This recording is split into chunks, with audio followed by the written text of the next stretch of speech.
믿음 14번째 나갑니다. 응답받을 사람들은요, 정말 우리가 기도를 하고 또 뭔가 열심히 한다고 해서 응답받는 게 아니고, 진짜 중요한 한 가지 기도 제목만 그 사람한테 늘 머물러 있다면 그것이 참 응답을 받는 중요한 그 방법이 됩니다. 우리 인생의 삶에서도 중요한 게 하나 꽂히면 그게 마음에 떠나지 않듯이 진짜 한 가지예요. 그게 뭐냐면 기독교 실패 이유예요. 기독교는 지금 실패했어요. 십자가가 많이 세워졌지만 정말 제대로 된 그 복음을 말하는 교회가 없죠. 그리고 신자들이 힘이 없는 걸 봐도 알고, 진짜 전도 해본 사람이라면 현장에서 알 수 있는 게 뭐냐면요, 나도 옛날에 교회 다녀봤다. 뭐 여성교 회장, 남성교 회장 다 해봤다. 이런 사람들이 70% 이상이 돼요. 그것만 보더라도 그 사람들이 왜 교회를 떠났는지, 왜 신앙생활이 지속이 되지 않았는지, 다 그게 사실은 기독교 책임이죠. 자, 그래서 우리가 이런 현장을 보면서 정말 왜 이 기독교가 실패하는가, 이게 우리한테 가슴에 꽂혀 있다면 응답 받을 수밖에 없는 답이 되죠. 자, 기독교 실패의 이유를 살펴보면요, 우리가 너무나 잘 알죠. 그리스도가 없어요. 이 말은 그리스도가 날마다 강조되어야 되는데 날마다 강조되지 않고 있다는 거죠. 예수 믿고 끝났어요. 그 다음부터는 헌신, 봉사, 사랑, 모임 이런 데 이제 집중하죠. 그건 그리스도를 지금 제대로 모른다는 얘기죠. 우리 그리스도가 날마다 필요한 이유를 지금 모르고 있다는 얘기죠. 그리스도를 모른다는 말은 무슨 말과 같냐면요, 이 문제를 모른다는 말과 같아요. 문제를 모른다는 말은 곧 이제 답을 모른다는 거죠. 이게 같은 단어입니다, 사실은. 왜 그리스도를 강조하냐? 그냥 문제가 아니라, 사람들이 생각하는 문제가 아니라 창세기 3장의 인간 근본 문제예요. 인간 문제가 근본적으로 터졌을 때 그 문제 때문에 우리가 그리스도 필요한 거거든요. 그래서 해답을 주셨는데 그 해답 역시 그리스도죠. 그래서 그리스도가 없다, 그리스도를 말하지 않는다, 문제를 모른다는 얘기고 곧 해답을 모른다는 얘기죠. 지금 또 기독교 실패 이유가 뭐냐면, 가장 강조돼야 될 게 뭐냐면 하나님의 이름이에요. 지금 우리가 힘을 어디서 얻습니까? 하나님 이름에서 얻죠. 그 하나님 이름은 예수죠.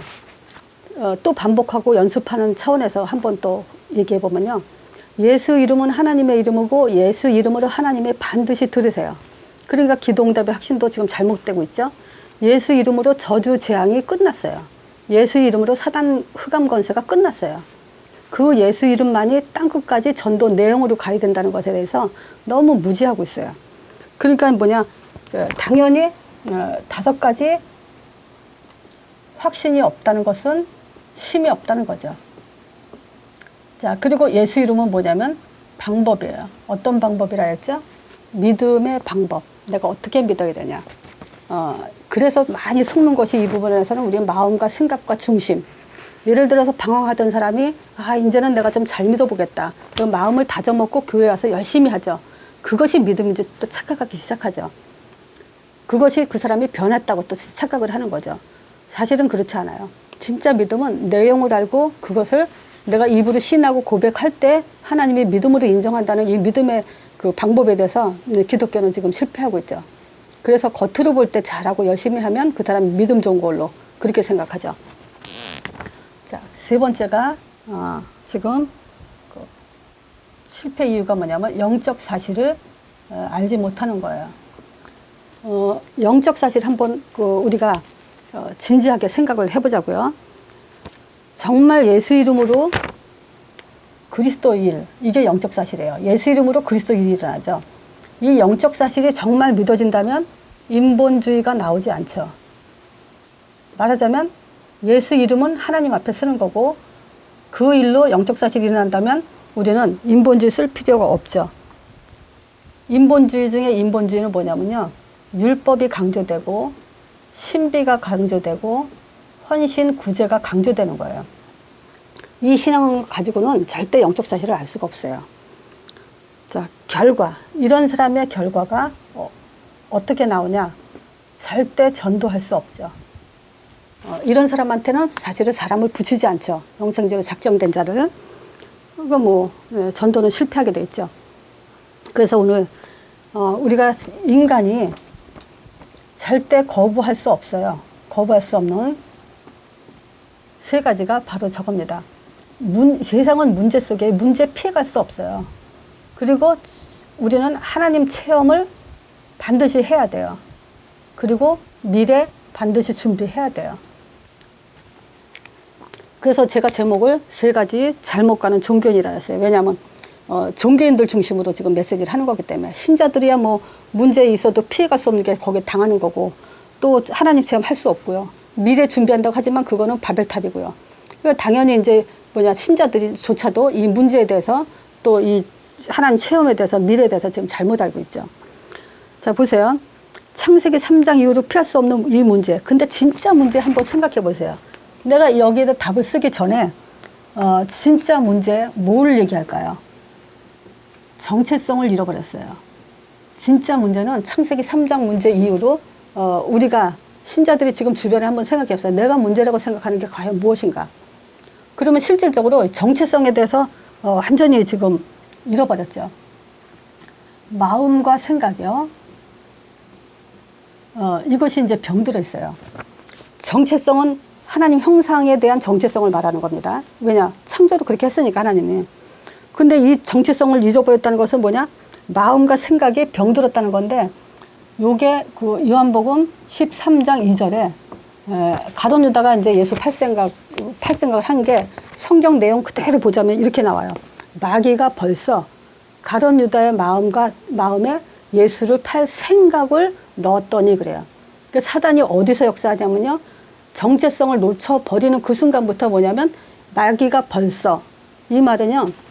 솔직히 이제 뭐 도둑질을 한다, 사기를 친다, 아니면 누군가의 인간관계에 싸움이 왔다. 이거는요 벌써 있었어요. 이 터질 요소가 있기 시작해서 마귀가 벌써 작업을 해놨다가 시간표가 돼서 터지는 거지 갑자기 터지는 게 아니에요. 그러니까 마귀가 벌써 우리는 그 준비를 하고 있어야 돼요. 언제 마귀가 나를 병들게 해서 언젠가 어떻게 결과를 가져오는지에 대해서 생각하지 않으면 안 돼요.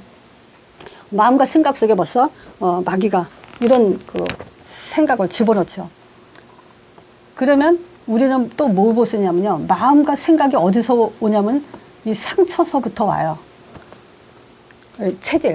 체질인데 어떤 체질에서 오냐면 그 상처와 열등의식. 요 속에서 지금 이제 모든 설득과 결정, 또 문제가 터지는 이유도 마찬가지예요. 이런 깊은 상처와 열등의식 가진 체질 속에서 이미 마음과 생각은 사단이 작업을 이미 해놨기 때문에 결국 이런 것들은 우리의 정체성을 완전히 상실하게 만드는 그런 요소들이에요. 그래서 이 사람들의 그릇이 정해져 있죠. 그릇이 이게 있죠, 그게. 이 그릇도요, 복음이 없어도 인격이 좋은 사람이 있어요. 근데 아무리 인격을 가졌어도 육적이라면 이거는 실패하게 돼 있어요. 근데 이런 건 있어요. 인격이 좋은 사람이 복음을 더 잘 알아듣긴 해요. 근데 아무리 좋아도 육적이면 실패하게 돼 있죠. 지금 이 정체성이 사람들이 뭐랄까 완전한 답으로 갖고 있지 않는 게 그게 가장 큰 문제죠. 두 번째 문제는 뭐냐면요. 문제 보는 눈이에요. 문제 있는데요. 문제 보는 눈을 제대로 가지면 문제가 안 되죠. 그렇죠? 문제 있어요. 근데 그 문제를 어떻게 보느냐에 따라서 문제가 되기도 하고 안 되기도 하는 거예요. 이게 지금 문제예요. 자, 문제 보는 눈에서 우리가 예를 들어 보면요. 요셉을 볼 수 있어요. 요셉이 형들한테 팔려서 노예로 갔죠. 구덩이에도 빠지고 노예도 가고. 그랬을 때 우리는 요셉은 당연히 형들 원망을 하고 자기 고통 속에 상처도 들어가고 또 원한도 품어지고 여러 가지 이게 상태가 나올 거예요. 근데 요셉은 뭐라 하냐면 형들이 핍박한 것은 핍박이 아니라 하나님이 생명을 살리려고 형제들이 생명을 살려고 미리 하나님이 앞서서 나를 여기 애굽에 보냈다 이렇게 고백했다는 것은 문제를 거꾸로 봤다는 얘기죠. 우리는 이게 굉장히 중요해요. 문제를 어떻게 보냐. 복음의 유익하도록 거꾸로 보는 그 순간 우리는 진짜 큰 응답을 받기 시작해요. 문제를 문제로 보면 안 돼요. 이뿐만이 아니고 모세도 마찬가지죠. 모세가 애굽에 사는 것보다 왕궁에 사는 것이 얼마나 행복해요. 근데 자기 백성과 함께 고난받는 것을 더 즐거웠다 그래요. 그러니까 진짜 문제는 행복이 아니라 자기 백성에 대한 사명을 갖는 것이 더 행복이라는 걸 알았죠. 그러니까 말하자면 문제를 다 거꾸로 봤다는 얘기예요. 또 다윗도 마찬가지죠. 또 바울도 마찬가지예요. 다윗도 모든 고난이 14년 동안 죽음을 쫓게 다녔죠. 이 모든 고난이 자기는 왕으로 가는 그 자리라고 봤어요.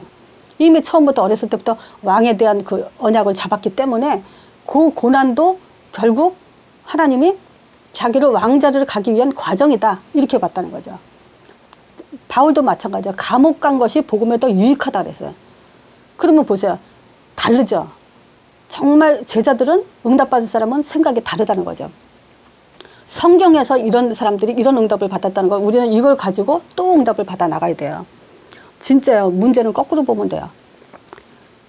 자, 그리고 세 번째가 진짜 문제가 뭐냐. 제자가 되지 않고 제자를 보는 눈이 없다는 게 문제죠. 제자의 눈. 기독교 실패의 이유가 지금 서론에 말씀드린 것처럼 그리스도와 예수 이름과 영적 사실. 요거 제자가 보는 답이고 제자를 보는 눈이에요. 제자는 정말 이 답을 갖고 있어야 되고 어떤 사람과 대화가 통하고 어떤 사람과 함께 갈 수 있냐. 오직 이 세 가지에 꽂힌 사람들이 돼야 되죠. 자, 그리고 제자가 받을 응답은 따로 있죠. 따로 있죠. 어디죠? 사도행전 2장이요. 이건 많이 했기 때문에 이제 아시죠? 우리는 성령이 역사했어요. 성령이 역사하면 어떻게 돼요? 전도라는 답이 나게 돼 있어요. 그러면 그 전도라는 답이 난 사람한테는 반드시 말씀 성취가 일어나요. 그 말씀 성취 때문에 제자가 되는 거고 또 제자를 찾고 세울 수 있는 거예요. 현장은 누구한테 붙이냐? 이런 사람한테 붙이죠. 그래서 제자의 눈 중에 눈은 뭐냐면 지속이에요. 이런 시스템, 즉 양육에 대한 시스템에 대해서 반드시 우리가 이제 결론을 놔야 돼요. 자, 보세요. 예를 들어서 제자인데 말씀은 많이 받았어요. 말씀 많이 받으면 제자로 보이잖아요. 근데 이 사람들이 치유가 안 되면은 지속을 못 해요. 그 치유라는 게 뭐겠어요? 예를 들자면 어떤 분이 제가 옛날에 있었는데 이 복음을 딱 듣더니 결론 난 것처럼 보이더라고요.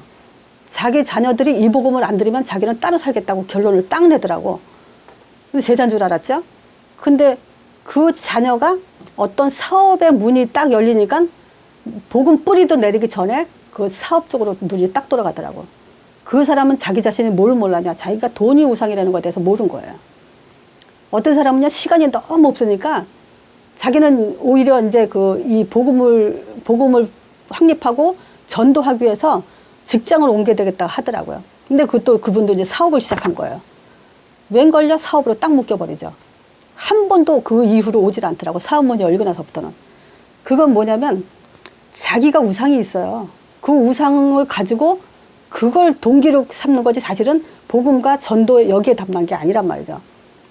그러면 사실상 어떤 환경 속에서도 지속할 사람은 지속한다는 얘기예요. 뭘 바꾼다고 해서 지속하는 게 아니죠. 이런 경우들을 제가 많이 봐요. 그래서 보세요. 제자는 남편이 우선이어도 안 되고 아내가 우선이고 자녀가 우선이 돼서는 안 돼요. 그게 다 사단의 통로가 돼요. 여지껏 제가 사역하면서 이렇게 거꾸로 가지 않은 사람 내가 많이 봐요. 근데 그런 것들이 다 뭐냐. 실제 치유가 안 됐기 때문에 그런 거예요. 치유가 안 됐다는 건 뭐죠? 오직 전도를 안 고쳤다 이 얘기죠. 그래서 내가 요즘 어떤 분한테 너 당신은 정말 사실은 안 믿은 거다. 그거에 대해서 시인해야 된다. 믿으면 이렇게 될 수 없다. 근데 그 얘기를 강조하니까 돌아가서 상처받을 줄 알았는데 그래도 오더라고요. 그게 이제 뭐냐. 다 놔버린 거예요, 많이. 그래도 많이 놨어요. 근데 사실 그거 들어야 돼요. 자기네들이 믿고 있다고 생각을 해요. 아니에요, 안 믿는 거예요. 전도로 결론이 안 나면 안 믿는 거예요, 그거는. 그거는 내가 다음 주에 증거를 댈 거예요. 성경에. 진짜요. 우리 인생에 이것저것 안 보여요. 하나님은 그렇게 보게 하지 않았어요. 처음부터 하나님 형상대로 짓고 임마누엘 축복이죠. 그 다음에 정복자, 전도자로 살게 돼 있어요. 근데 그게 전도에 올인이 안 된다는 것은 내가 안 믿고 있기 때문에 그렇게 되는 거란 말이죠. 그 부분에 대해서 우리가 분명히 가져야 돼요. 또 우리가 이 생각 해봅시다. 자, 내가 영접시킬 수 있는데 하나님이 안 붙여요? 말이 안 되죠. 그건 말이 진짜 안 되는 소리죠. 내가 영접시킬 수 있어요. 그럼 영접시킬 자 붙이는 거예요. 근데 내가 양육할 수 있어요. 그럼 양육할 사람 붙여요.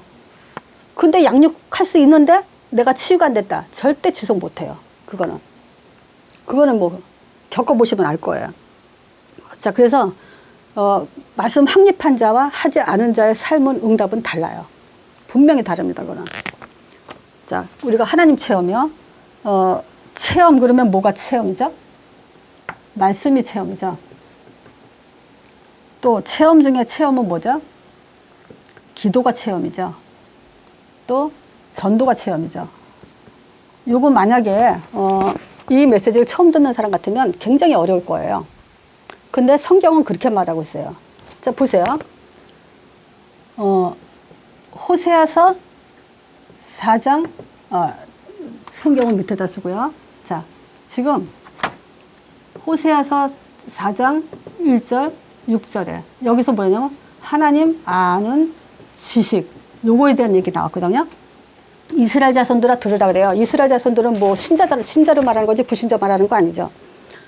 제일 먼저 선택하고 출애굽을 통해서 세운 하나님의 나라 사람들아, 지금 여호와께서 이 땅 거민과 쟁변하는데 이 땅에는 진실도 없고 인애도 없고 하나님 아는 지식이 없다 그래요. 그래서 6절에 뭐냐냐, 너희들이 내 백성이 하나님 아는 지식이 없어서 망한다라 그래요. 그래서 하나님 아는 지식, 그게 뭐야? 오늘 본문이에요. 요한복음 17장 3절. 하나님 아는 지식이 뭐냐? 영생은 유일하신 참 하나님을 알고 또 그의 보내신 자 예수 그리스도를 아는 거라 그래요. 그래서 뭐냐? 말씀은 뭐냐면 예수 그리스도, 예수가 그리스도. 이거 아는 지식이 없어서 망한다고 분명히 얘기하고 있어요. 이거 없이는 예배 드린다고 예배가 아니고요. 또 이거 없이 권세 없어요. 그리스도 예수 이름 안에 그 권세가 들어가는 거죠. 그래서 하나님 아는 지식은 뭐냐면 바로 예수 그리스도라는 창세기 3장 15절 예언과 성취, 출애굽기 3장 18절, 이사야 7장 14절 계속 그러죠. 성경은 계속 그 메시지로 끌고 가셨죠. 그걸 가지고 예배 드리는 자, 그걸 가지고 이 세상에서 권세를 누리는 자, 요거 없다는 거죠. 자, 보세요. 내가 사단 결박한다고 사단이 결박되는 게 권세인가요? 그건 아니에요. 예수 이름이 사단을 결박시키게 돼 있죠. 그러니까 예수 이름은 말씀이란 말이죠. 그래서 말씀으로 사단을 이기는 거지 우리가 결박한다고 결박되는 게 아니에요. 그래서 이것이 체험이라는 거죠. 예수 이름을 영접하면 하나님 자녀가 되잖아요. 이게 체험이에요. 그래서 체험이란 개념이 뭔가 응답받고 병 고치고 뭔가 문제 해결되고 이런 걸 가지고 체험이라 했기 때문에 그거는 모든 종교도 다 일어나고 그건 성경적이지도 않고 복음적이지도 않은 거예요. 그래서 체험은 뭐냐? 말귀를 알아듣는 말씀, 복음을 알아듣는 것이 체험 중에 체험이에요. 그 다음에 기도를 체험하죠. 기도는 뭐겠어요? 한마디로 말하면 예수 이름을 우리가 사용하는 게 기도죠. 선포하는 게 기도죠. 그래서 내가 언약 기도를 많이 얘기했을 거예요. 그 언약 기도가 실제 하나님과 딱 통하는 그런 체험 중에 최고 체험이죠. 복음도 들었지만 내가 예수 이름 안 부르면은 내 것이 안 되는 거와 마찬가지로 제일 중요한 체험은 예수 이름으로 기도하는 체험이에요. 자, 이 예수 이름 부를 때 우리는 어디 있어요? 하나님 앞에 있죠. 그래서 나를 보는 눈을 정말 갖는 것이 중요한 체험이죠. 우리는 하나님 앞에 있으면요, 사람 보는 눈, 또 세상 보는 눈이 달라져야 돼요. 그게 복음이 내게 적용될 때 떠지는 눈들이에요. 정말 내가 하나님 앞에 있다. 내가 예수님 앞에 섰다. 그러면 정말 사람 보는 눈과 또 세상 보는 눈이 다 복음의 유익한 관점으로 보여지게 돼 있어요. 그게 이제 체험 중에 체험이에요. 그래서 우리 그런 게 있잖아요. 저렇게 생긴 사람 스타일 싫은데 저렇게 행동하는 사람 스타일 내가 싫은데 근데도 복음이 통하면 그 사람들이 좋아지잖아요. 근데 그게 지금 이제 하나님 앞에 통하는 거죠. 또 전도도 마찬가지죠. 이 전도는 아브라함한테도 그랬고 에덴 동산에서도 네 강줄기 동서남북에 대한 그것이 전도의 초점이죠. 말하자면 전도는 세상을 다 갖는 거라 마찬가지예요. 동서남북 바라보는 대로 내가 너한테 다 주겠다. 이 말은 세상 다 가지는 방법이 바로 전도죠. 그래서 전도는 하나님과 관계가 지속되는 체험이에요. 통하는 체험, 지속되는 체험이죠. 그리고 전도는 하나님이 예비해 놓은 축복 있죠. 이 축복을 받는 통로죠. 이 전도는 우리 인생의 방향이에요. 이 전도 방향이 없으면 인간은 다 방황하게 돼 있어요. 신자들이 왜 방황하냐? 이 전도라는 방향이 없기 때문에 방황하는 거예요. 전도가 안 된다? 전도가 안 된다. 그러면 답이 없다는 얘기죠. 하나님과 안 통한다는 얘기예요. 자, 체험은 바로 이 세 가지예요. 말씀, 기도, 전도. 이게 체험이에요. 자, 미래 그러면 뭐가 생각납니까? 미래. 후대가 생각나야 돼요. 미래 중에 미래는 후대밖에 없어요. 렘넌트밖에 없어요. 그래서 지속해서 사복음서의 마지막 장에 마태복음 16장 15절에서 20절이요. 너희는 만민에게 가라. 이것은 후대를 계속 살리면서 이 복음 세 가지를 가게 하는 거예요. 마태복음 16장 15절 20절. 자, 이 복음을 세 가지 응답을 지속해서 누리게 가야 돼요. 나도 반석과 운불관석이지만 천국 열쇠를 누리는 것처럼 나를 만난 모든 사람이 또 후손들이 계속 이 반석이 되게 하고 운불관석 이기는 힘을 답을 갖게 하고 하늘문을 여는 그 키를 가지고 누리게 해줘야 돼요. 이게 지금 미래 중에 미래 중요한 답이죠. 마태복음 28장 18절에서 20절. 너희는 가서 모든 족속 제자 삼아. 요는 가진 제자를 키워야 돼요. 후대를 키워야 돼요. 너희는 가서 모든 족속에게 가서 제자를 삼아 아버지와 아들과 성령의 이름으로 세례를 주고, 예수님이 그러셨죠. 내가 너에게 분부한 모든 것을 가르쳐 지키게 하라. 이런 렘넌트를 키워야 돼요. 그래서 이런 목회를 할 그 목회자도 키워야 되고, 또 이 전도자의 삶으로 올인할 그 후대도 키워야 되죠. 자, 이 후대 중에 진짜 완전한 답으로 꼭 꽂히게 해줘야 될 것이 사도행전 1장 1절, 2장 3절, 1장 8절이죠. 요게 미래를 가는 답이에요. 제가 또 말씀드렸죠. 사도행전의 사도들이 가지고 간 답이 뭐냐? 사도행전이 이거예요. 그러면 우리 후대도 미래 애들도 이것만 가지고 간다면 땅끝까지 가게 되죠. 이게 영원한 언약이죠. 왜냐하면 이거 가지고 사도행전 1장의 답 가지고 사도행전 2장의 응답을 받기 때문에 그래요. 이거는 아무도 이 세상에 이길 수 있는 응답이 이길 자가 없어요. 이 응답을 받는 사람은. 이게 힘 중에 힘이 사도행전 2장이죠. 자, 미래 그러면요. 우린 전도를 놓치면 안 되죠. 미래 그러면 우리는 선교를 놓치면 안 돼요. 자, 그래서 전도를 미래를 볼 때 정확하게 보는 것이 전도다 그랬는데, 예수님이 이런 말씀을 하세요. 천국 비유. 마태복음 13장 있죠? 여기에 이제 간단한 예를 보면은, 지금 전도는 모든 보화를 다 캐내는 하나님의 방법이에요. 그래서 보세요.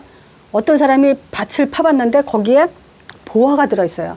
그러니까 이 사람이 몰래 와서 거기 보화가 있단 말 안 하고 자기 소유를 다 팔아서 그 밭을 사지 않겠냐. 정말 전도가 얼마나 보화인지 안다면 이거에 올인하지 않겠냐, 이런 의미죠. 그리고 진주를 얘기해서 진주가 얼마나 값진 줄을 알면요, 내 소유를 다 팔아서 그 진주를 산다 그래요. 그리고 그물 비유까지 했어요. 그물 비유 뭐냐? 물고기 잡을 그물을 다 쳐놓잖아요. 천국은 그렇다는 거예요. 천국은 보화 같고 또 진주 같고 그물 같다는 거예요. 그 그물은 뭐냐? 천국은 모든 사람을 구원받기 위해서 그물을 싹 쳐놓는데 그 중에서 건져내고 나서는 뭐 하죠? 필요 없는 거 버리고 진짜 필요한 것은 걷어들이고, 그 그물 같다는 거예요. 천국은. 그래서 이게 뭐냐? 전도로만이 가능한 거예요. 전도의 가치는 이만큼 크다는 거예요, 지금.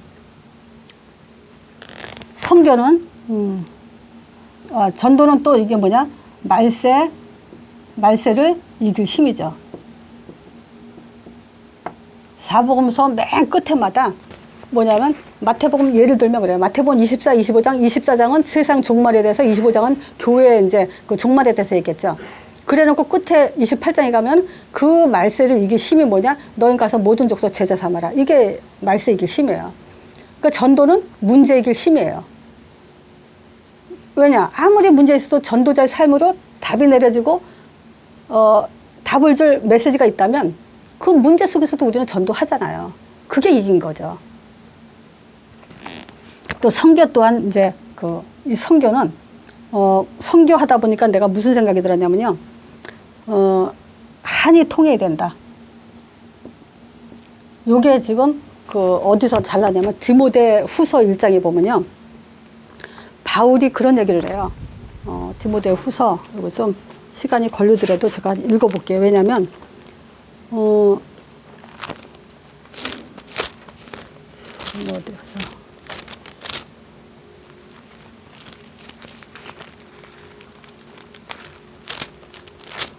바울이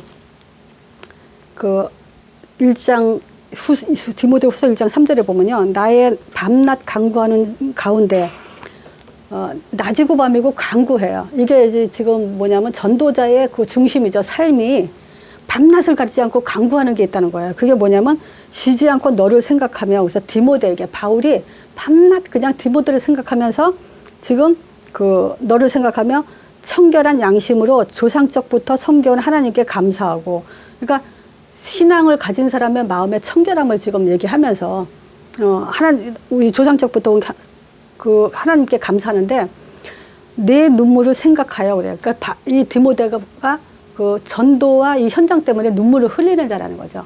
그러니까 바울이 그걸 알아요. 그래서 네가 이 현장을 위해서 눈물을 흘리는 걸 생각할 때마다 너 보기를 원하면 내 기쁨이 충만하다. 너를 보는 것이 내가 너무너무 기쁘다.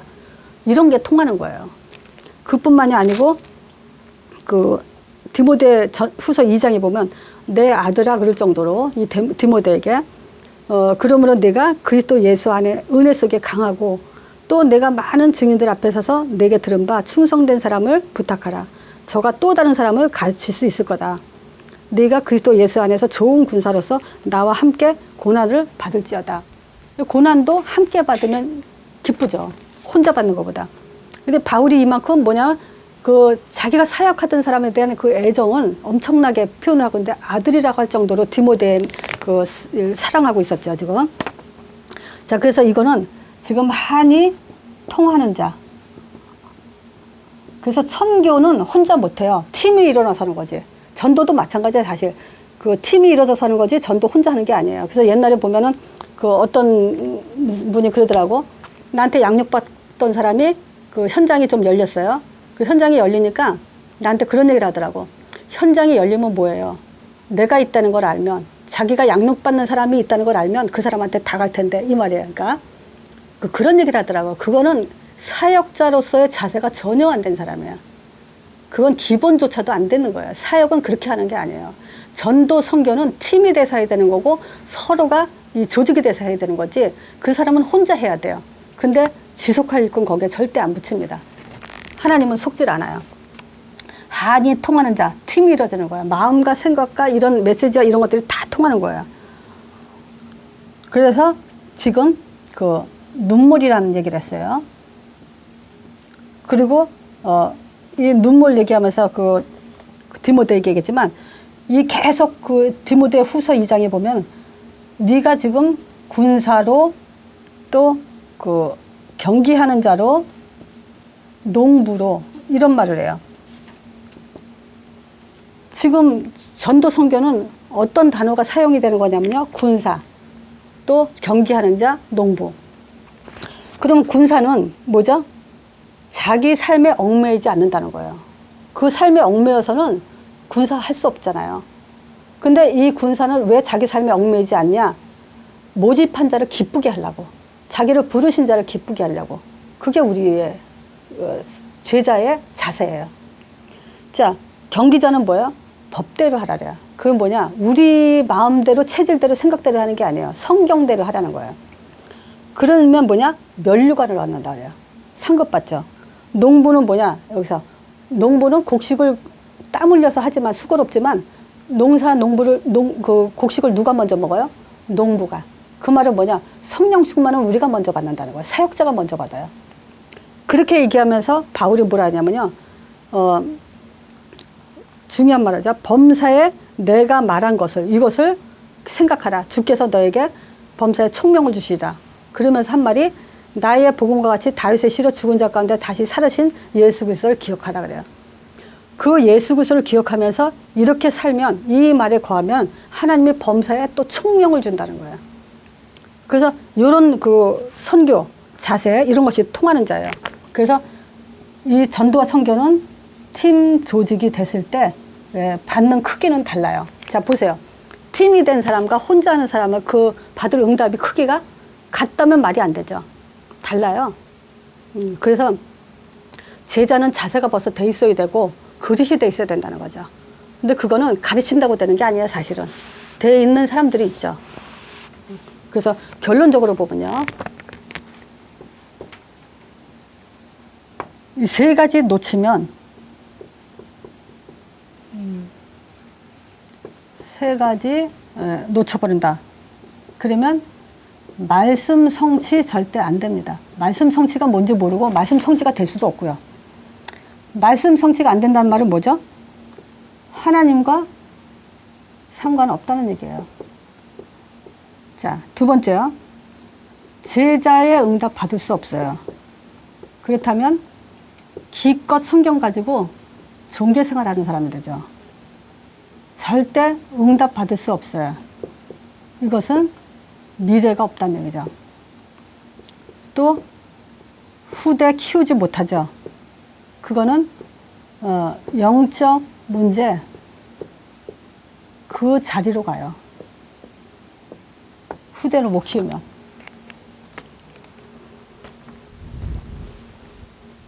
자, 그래서 문제 제대로 알아야 되고요. 하나님 체험 똑바로 성경적으로 알아야 되고, 미래를 준비하지 않으면 우리는 그 신앙생활에 중요한 응답을 받을 수가 없죠. 오늘 말씀